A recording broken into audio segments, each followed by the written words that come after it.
It's Wednesday, October 18th, 2017. I'm your host, Sarah Beal. Thank you for joining us. We have a great show in store for you today. On today's show, we will talk with Deputy Chief Matthew Sonnabend. Then we will learn about the upcoming STEM event taking place at Cape Cod Community College this weekend with STEM Events Coordinator Kristen Kibblehouse. Finally, we'll hear from Therapeutic Program Coordinator Mickey Davies about the upcoming not-so-scary Halloween recreation event. But first, let's get a look at today's top headlines. The Recreation Division is teaming up with the American Red Cross to offer a one-day first aid, CPR, and AED certification course. The course will take place on Saturday, November 11th from 9 a.m. to 3 p.m. The certificate received for completing the course will be good for 2 years. The cost is $75 for residents and $150 for non-residents. Space is limited, so sign up now by going online to the HYCC website or right at the HYCC.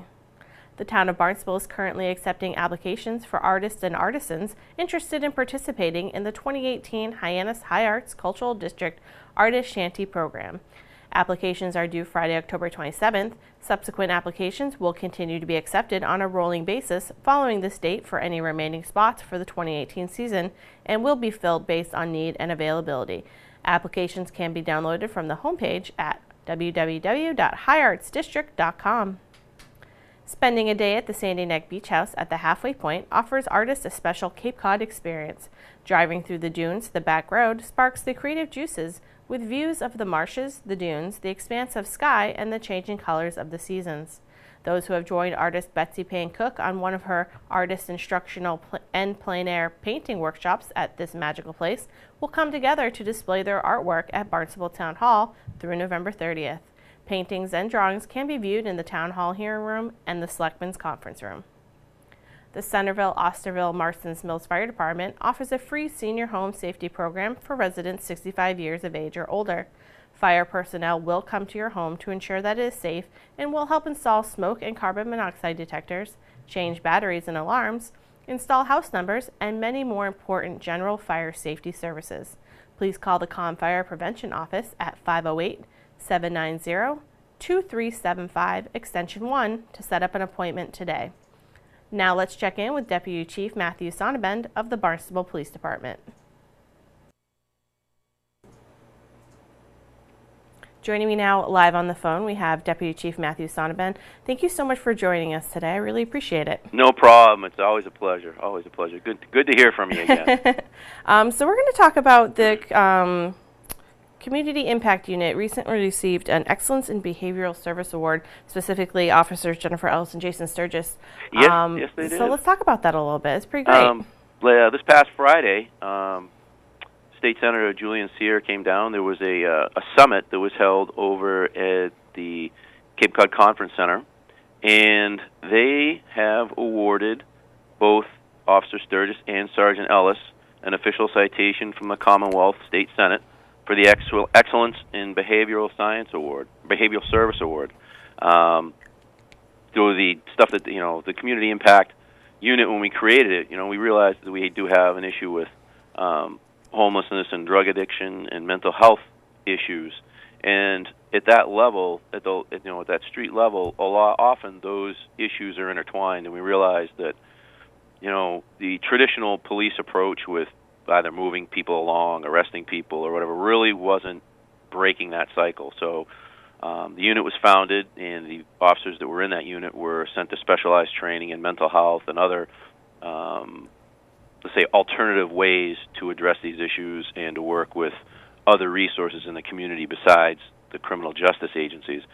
And Officer Sturgis, Officer Ellis, and at the time, Sergeant Chalice were all the original members of the unit. And Sergeant Chalice has since been promoted lieutenant, and Sergeant Ellis runs the unit. Officer Sturgis is still there. And this is really just a recognition of the efforts that group has put in and the work that they've done in that area, meeting constantly with mental health providers and homelessness outreach workers and drug addiction counselors and things like that to try and get the services and the outreach to the lowest level possible and resolve these issues in alternative methods other than just sending people to jail. Right. I think it's wonderful that the Barnstable Police Department took a proactive, way of dealing with these issues instead of, like you said, the usual of arresting, moving people along. You know, let's talk to the people that are being affected by this situation and see what we can do to help them. For people that might not be aware of exactly what the Community Impact Unit does, can you kind of describe like what it is maybe that they do so that people can be aware of, you know, the hard work that goes into everything they do every day? Well, they're out there on a daily basis. They're out there. They go to the homeless camps. They go to the shelters. They go to the coffee hours. They meet with addiction counselors. They have monthly meetings here at the PD with all of these stakeholders that work in that area: healthcare, mental health, addiction counselors, veterans outreach, and they have meetings here. And you know, they identify the most at-risk cases that are out there in the public that are out there homeless, and they talk about them, try and get them into the resources they need. But other than that, they go out there. You know, honestly, they go out there and interact with the people, because even, you know, they're still people too. They're still members of the community. They're still in our community, and they still deserve the police services that other people can get. You know, even though they're at a home, they can pick up a phone and call and get police service. These people need services and protection as well. And to get out there and interact with them on just that basic, you're a member of the community as well level, really is what it's all about. That's wonderful. And it was such a well-deserved award for Sergeant Ellis and Officer Sturgis. So I commend both of them for their hard work, and Lieutenant Challies, because I know she was on board since the beginning. I think it's wonderful that they're being recognized for the hard work that they do. So congratulations to the both of them. Nope, they did a great job, and I can't say anything more about it that can really add anything to it. They did a great job, and they deserve it. Yep.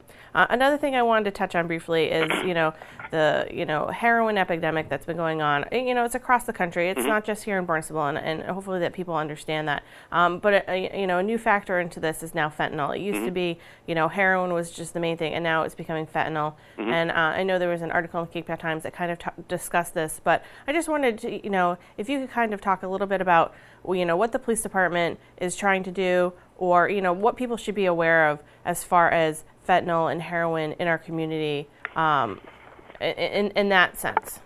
Well, it's kind of funny you bring this up. I know that the article was in the paper over the weekend, and I did read it. And I know Deputy Chief Balcom sat for that interview and really discussed it. That's really his wheelhouse as far as narcotics investigations and everything else. But being in law enforcement long enough, you take a look around and you look at the field you're standing in, and it's amazing how things are interconnected. And you brought up the Community Impact Unit and their work. And that is intertwined with this so much. It's just so, it's not an island on its own. The drug issue, the narcotics issue, the addiction with opiates, and you're right. And a lot of people refer to it as the heroin problem. And it really isn't. It's the opiate problem. And as certain opiates become unavailable, like the pills really aren't as available as they used to be because different states have cracked down on it. They move on to other things, whether they can't get the pills because they're been crushed, they've been pushed down by police enforcement, or they just economically can't afford them. They moved on to heroin. And as heroin becomes less and less available, there are other more potent alternatives out there, fentanyl being one. Now there's carfentanil out there, which is another even more powerful drug that is being introduced into the system out there. And like anything else, you do it long enough, you lose. They're always chasing that high, and they want the best high they can get, and eventually they have to move on to something stronger. Or they're just not getting what they're looking for. And unfortunately, that fentanyl, or that carfentanil now, is what's providing them with that which they seek. And it is highly dangerous. Any little amount of that stuff can kill you. It can be absorbed through the skin if not handled properly. It can really get into your system if you're not careful, and the officers out there have to deal with it and be cautious of it, have to wear the proper equipment, gloves, and and whatnot. And we don't even want our officers field testing stuff out there now. We want it to be brought back to a more controlled environment where there isn't any exposure or risk to their safety.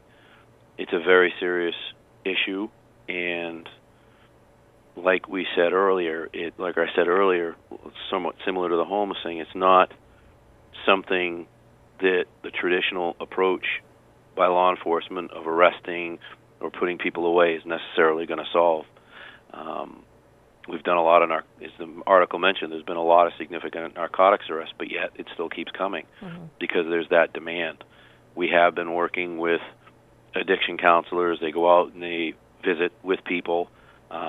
They go out who have recently overdosed. They go out and visit with these at-risk people. We give them resources that we can as far as where to seek help, but to a certain extent, someone's going to want the help to get to them. And what you're seeing now is police departments, not just ours, but across the country, are focusing a lot on the prevention part, because it's going to be a lot easier to get to someone and educate them and prevent them from getting into that cycle than it is to get them out. You know? Yeah. It's a terrible cycle to be in, and I feel terrible for the people, the addicts, and the families that are involved in it. It's a vicious cycle. It can be tough to break and impossible to break for some. But they are, again, they're members of our community as well, and we do, they do deserve the help that we can get them. If there are laws to be broken, obviously the police department has to do what it has to do, but there's also that human factor to it, though, that people need help. Yep. It's a complex issue, and it's not something that's going to be solved, overnight. There's no, one-size-fits-all solution to these issues, and I'm very appreciative that the Barnstable Police Department, realizes that and is taking a proactive, as much as they can towards helping these people. So I really appreciate that, and I know that the community appreciates that as well. No, and just the side note, the only thing you can really do is,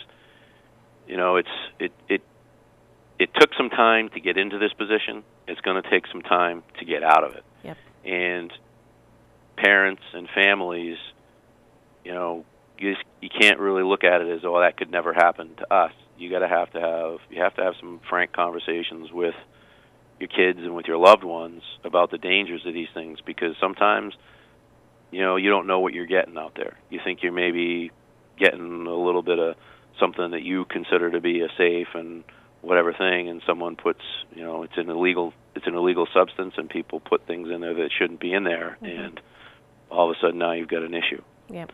So don't turn your back on it. Be aware of it, and be careful. Yep. Well, thank you so much for joining us today and giving, talking to us about, the Community Impact Unit and the opioid epidemic here, in America and also in Barnstable. So I really appreciate it. I hope you have a wonderful day. No problem. You too. Have a great week. Thank you. All right, bye-bye. Bye. My guest today is Deputy Chief Matthew Sonnabend. Coming up, we will chat with Therapeutic Program Coordinator Mickey Davies about the upcoming not-so-scary Halloween. But first, we will learn all about the Science in the Street STEM event happening this weekend at Cape Cod Community College with STEM Events Coordinator Kristen Kibelhaus.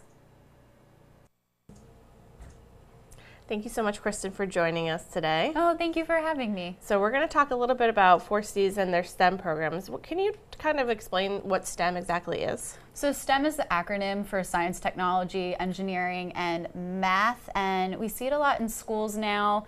Well, and in the past that it was more structured, like you took like your science class and then you would take your math class. And now we're trying to bridge them all together, make it more interdisciplinary instead of just having those like rigid walls, and be like, they do all tie together. When you are doing science, you're not just looking at a leaf, you might be doing math involved, and so it all does come together and branch together, and so that's what STEM is. Yeah, it all kind of they interwork with each other. So it's important to look at them that way, because then it helps you maybe understand everything that you're working on, and not just, like you said, putting in individual boxes. So Exactly. that's great. So the big event that you guys have coming up is the Science on the Street Cape Cod. It's happening this coming Saturday, the 21st. What can you tell me about this great event? So this event, we're going to have it at Cape Cod Community College. It is a free event open to the public, and what we're doing is showing what great STEM things that Cape Cod has to offer. So either if that's businesses, research groups, nonprofits, we have over 20 exhibitors coming in to show what they have here. So we have Woods Hole Research Center coming in. We also have the National Marine Life Center in Bourne, but then we also have people like, his name is Glenn Davison, and he's from Kiting USA, and he is doing like physics with kites. So it's really a wide range of topics. We also have, do you know what Lego We-Dos are? No. Okay, so they're these really cool things. I love Legos. I mean, who doesn't love Legos? Exactly. So what they is it is a program where they teach computer programming as well as the engineering with the Legos. So you go through the steps to maybe make a Lego alligator, and then you can go on the computer and then program the movements, and then you can like attach your Lego to a motor and then like make the alligator chomp. And so we'll have a like Lego lab set up in one of the computer labs on campus as well, so kids can play with Legos and make them move. That's so cool. What a fun, like, because kids, all kids love Legos. I mean, that's, the 6 to like probably 12, even 14-year-olds are like obsessed with Legos. So that's a great way to show, how, bridge that gap between play and science and technology and bring all that together. So that's really cool that you'll have that day. I like to call that like sneaky science and like sneaky learning, because they really don't know that they're doing coding and engineering and like figuring out different ways to put things together. They just think they're playing with Legos and making it move. So that's awesome. What other kind of things can we expect to see on that day? So Cape Cod Community Media Center, they're bringing in their green screen, and they're going to do like science behind green screen, so the kids can go on the computer, figure out how to program it to different backgrounds, and then actually go play with the green screen and then see how those actions work as well. That's really cool. And then, so Cape Cod Community College, we do have a aviation maintenance technology program, so they will be there, and they're going to bring their welding simulator and then their painting airplane simulator. So that's how they actually teach the students on how to do these things as well. And then our engineering program, they're going to bring out their robot.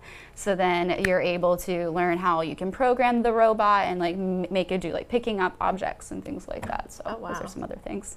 So this event happening on Saturday, October 21st from 11 to 4. It's not just for kids, though. It's for anybody in our, our community that is interested in learning about the STEM programs that you guys have at Cape Cod Community College. And it just sounds like you have some amazing programs there. Yes, I didn't know you had. I knew about the airplane part of it, but I didn't know that you guys had a robotics lab. Yes, we do. Is that new within the past couple of years? Yes, or? Yeah, it is. It's fairly new. Yeah, that's really cool. Are all the students like really excited to like show off what they do? Yes, they are. We do have student volunteers that will be helping throughout the day. They love doing it. They love that. And they really love the Lego lab the most, because they get to play with Legos all day and teach kids on how to use the software. But yes, they love teaching this the public coming in about what they're doing in their classes as well. And so that's why I really like this event, because like students are showing what they're learning, as well as the community is coming in and learning as well. And when we did this event before, I met with an older couple. They brought their grandkids there, and they said, we've been living here all our life and we didn't know that any of this was here. So it's really cool to see like the public is learning and what they can actually go out and do here on Cape Cod. That's so cool. So I just want to remind everybody that this event is happening this Saturday, October 21st from 11 a.m. to 4 p.m. at Cape Cod Community College. Is there anything else you want to let our viewers know about before I let you go? Okay, so if you want to follow the Cape Cod Regional STEM Network on any of our social media to find any updates for Science on the Street, or as well as just follow what really cool STEM things are happening here on Cape Cod, we're on Facebook, Instagram, and Twitter. So just search us and you will find us, and we hope to see you on Saturday. Great. Thank you, Kristen, so much for joining us today. Thank I really you. appreciate it. My guest today is Kristen Kibblehouse. She is the STEM Events Coordinator at Cape Cod Community College.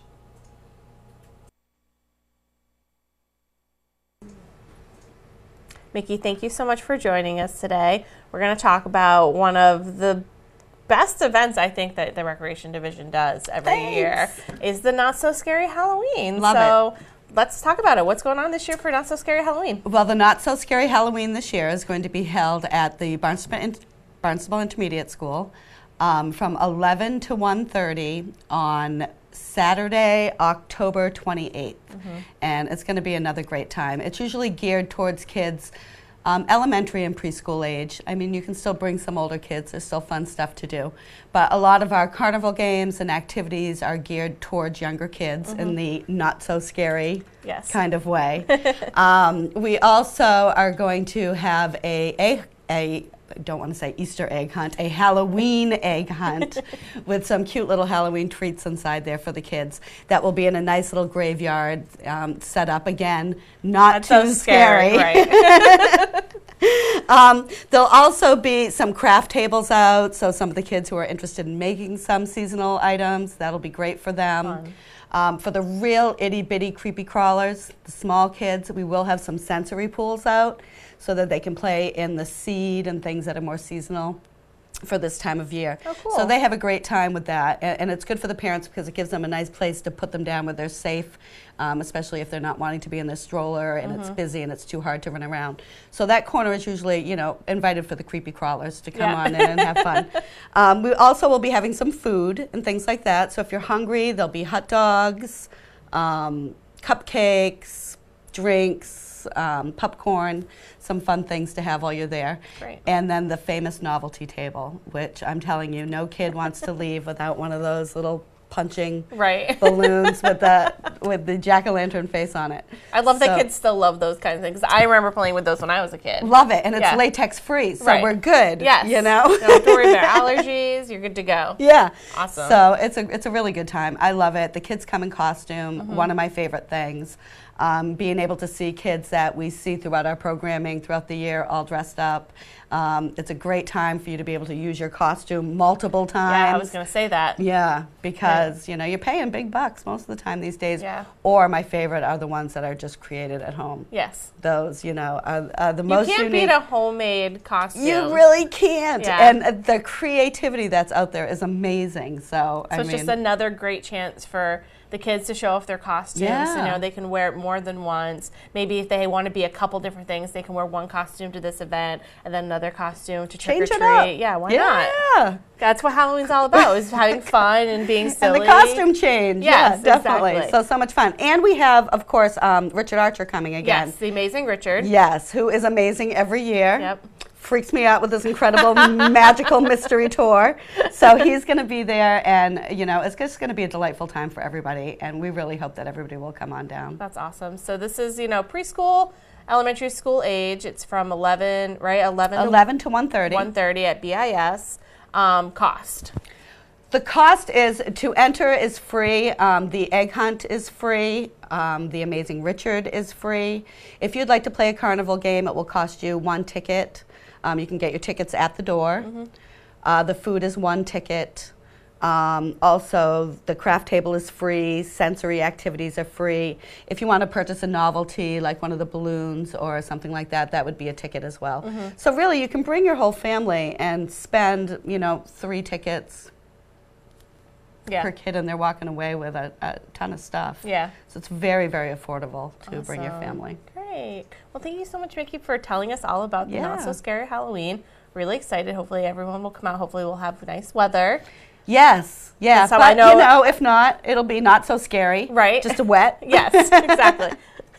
That's too funny. Well, thank you so much for telling us all about that. I appreciate anytime. it. Thanks for having me, Sarah. My guest today is Mickey Davies. She's the Therapeutic Program Coordinator for the Recreation Division. Now let's get a look at our community calendar. Open Streets is returning this weekend to Hyannis. This car-free event that opens up Main Street for people of all ages and abilities to get some fresh air, enjoy healthy activities, experience great music and dance, and discover what our local businesses have to offer, will celebrate the harvest season this Sunday, October 22nd from noon to 5 p.m. The Barnstable Recreation Department will join in the fun and games at the Kids Zone on the Village Green, and a bike rodeo will be featured outside the JFK Hyannis Museum. There will be a pumpkin party with a professional pumpkin carver demonstrating his art and opportunities for youngsters to decorate their own. Costumes are encouraged and all are invited to join the March of the Horribles. For more information, please visit www.hyannisopenstreets.com. The Barnstable Education Foundation will be holding their third annual Run for Success on November 11th at Centerville Elementary School. The races will begin at 10 a.m. and include a 5K and 10K run or a 5K walk. The Barnstable Education Foundation's purpose is to receive, raise, and administer funds for the benefit of the students in Barnstable Public Schools. So come on down November 11th and support the Barnstable Education Foundation. For more information, please visit www.barnstableeducationfoundation.org. Now let's take a look at this week's board, committee, and commission schedule. I'm sorry, we don't have that today. Thank you for joining us today. We'll be back on Monday with another. We'll be back tomorrow with another great show for you. For Barnstable Today, I'm Sarah Beal.